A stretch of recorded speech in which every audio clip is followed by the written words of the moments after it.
Si tu fais une boule de neige et que tu essaies de l'enflammer avec ton briquet, tu n'y arriveras pas.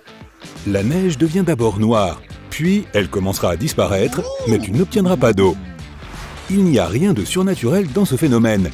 La neige est bel et bien en train de fondre, mais tu ne la vois pas à cause de la structure des flocons de neige qui évacuent en quelque sorte l'eau fondue. Et elle est absorbée par le reste de la boule, relativement peu tassée. Quant aux marques noires, ce ne sont que les traces de suie laissées par l'essence du briquet.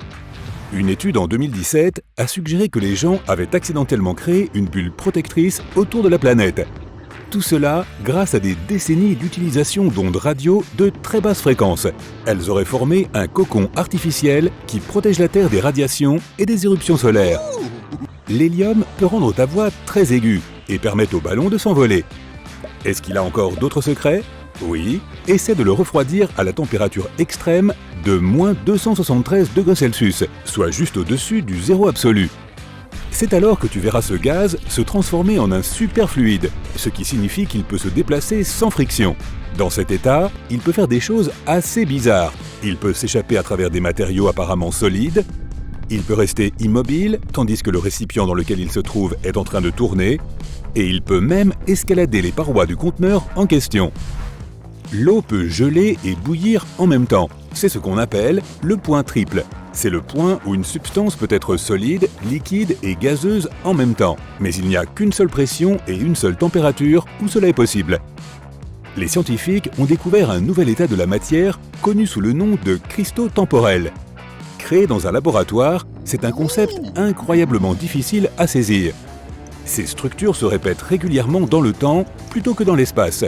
Et en 2020, les scientifiques ont même affirmé avoir vu deux cristaux de temps interagir.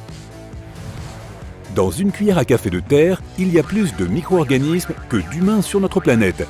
Bactéries, insectes microscopiques, algues, acariens, champignons, coléoptères, vers de terre, etc. En d'autres termes, le sol sous tes pieds est l'une des plus grandes concentrations de biomasse qui soit. Perce un trou sur le côté d'une bouteille et laisse couler un filet d'eau à travers. Ensuite, vise avec un pointeur laser à travers la bouteille. Tu verras le faisceau se prendre dans la minuscule cascade et se courber vers le bas. Cela se produit lorsque la lumière traverse une matière dense, dans notre cas l'eau. Ensuite, elle atteint la limite avec quelque chose qui a une densité plus faible, comme l'air, et c'est alors qu'elle se courbe.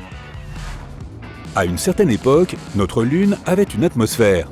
Plusieurs éruptions volcaniques se sont produites sur le satellite naturel de la Terre il y a environ 4 milliards d'années. Elles ont libéré d'immenses volumes de gaz, des billions de tonnes, tellement que le gaz n'a pas eu le temps de s'échapper dans l'espace. C'est ainsi qu'une atmosphère s'est formée. Les œufs d'oiseaux ont toutes sortes de formes, et la forme de l'œuf semble liée à la capacité de l'oiseau à voler.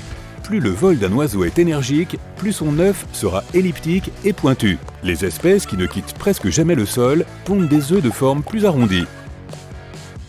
De plus, la taille d'un œuf est toujours proportionnelle à la taille de l'oiseau. Si tu fais tomber un œuf par terre dans ta cuisine, tu vas faire un gros gâchis.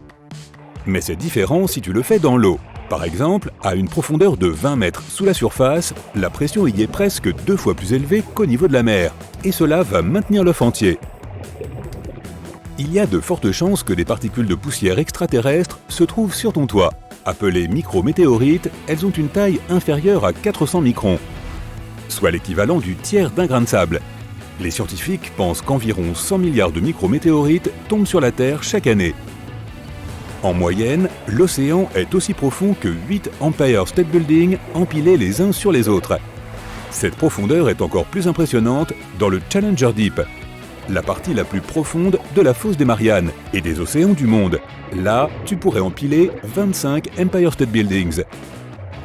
L'eau froide gèle plus lentement que l'eau chaude. C'est ce qu'on appelle l'effet Mpemba. Une des raisons, mais pas la seule, est que lorsque l'eau chaude commence à refroidir, sa masse diminue. Cela se produit parce qu'une partie de l'eau s'évapore. Il reste donc moins d'eau à congeler et le processus prend moins de temps. Inversement, l'eau froide se réchauffe plus vite que l'eau tiède. La vitesse de ce processus dépend de la différence de température entre le liquide et son environnement. C'est pourquoi l'eau froide a besoin de moins de temps pour absorber la chaleur, mais cela ne veut pas dire qu'elle bouillira plus vite que l'eau chaude. Zélandia est un continent submergé dans l'océan Pacifique. Il est souvent décrit comme un fragment de continent ou un micro-continent. Sa superficie est de presque 5 millions de kilomètres carrés, soit environ la moitié de celle des États-Unis. Il a été submergé il y a environ 23 millions d'années. La Nouvelle-Zélande est la plus grande partie de Zélandia qui reste encore au-dessus du niveau de la mer. Les humains continuent d'évoluer. Les scientifiques ont suivi plusieurs millions d'anomalies humaines. Il s'avère que certains gènes nuisibles sont lentement mais sûrement éliminés de l'ADN humain. Le mercure est l'un des rares métaux qui demeure sous forme liquide à une température et une pression ambiante normales. C'est parce que les atomes de mercure ont des liens extrêmement faibles entre eux. Les chercheurs affirment que les grands singes, comme les orang-outans ou les chimpanzés, ne peuvent pas apprécier la musique. Les études montrent qu'ils ne sont même pas capables de différencier les genres les plus opposés. Pour eux, la musique n'est que du bruit sans signification. Il te faudrait une goutte de liquide, une imprimante laser 3D de pointe et quelques heures de travail pour fabriquer la plus petite toupie de tous les temps. Sa largeur sera inférieure à celle d'une mèche de cheveux. C'est du moins ce que les chercheurs du laboratoire national d'Oak Ridge ont réussi à faire. Un chameau peut boire jusqu'à 113 litres d'eau en un peu plus de 10 minutes. Cette eau est stockée dans le système sanguin de l'animal. Quant à sa bosse graisseuse, elle fournit au chameau des calories quand il en a besoin. Certains animaux marins, comme les saumons ou les tortues, utilisent le champ magnétique de notre planète pour trouver leur chemin. Sous sa forme gazeuse, l'oxygène est incolore et n'a pas d'odeur. Mais lorsqu'elle est liquide ou solide, cette substance a une teinte bleu pâle. Après avoir été absorbée par un trou noir, une étoile est déchirée par son énorme force gravitationnelle. Une partie des restes de l'étoile se précipite dans le trou noir. Le reste, sous la forme d'un énorme jet de plasma, est éjecté avec une telle force qu'il voyage à des centaines d'années-lumière. Tes poumons t'aident non seulement à respirer, mais ils produisent aussi des cellules sanguines. Ces cellules sont responsables de la coagulation qui arrête les saignements. Les poumons produisent plus de 10 millions de ces minuscules cellules par heure. Il n'y a pas si longtemps, les scientifiques ont décidé que l'arbre généalogique des dinosaures devait être redessiné pour la première fois depuis 130 ans. Apparemment, 2 espèces de dinosaures devraient être regroupées. Il s'agissait des saurichiens carnivores, comme le T-Rex, et des ornithichiens végétariens, comme le stégosaure.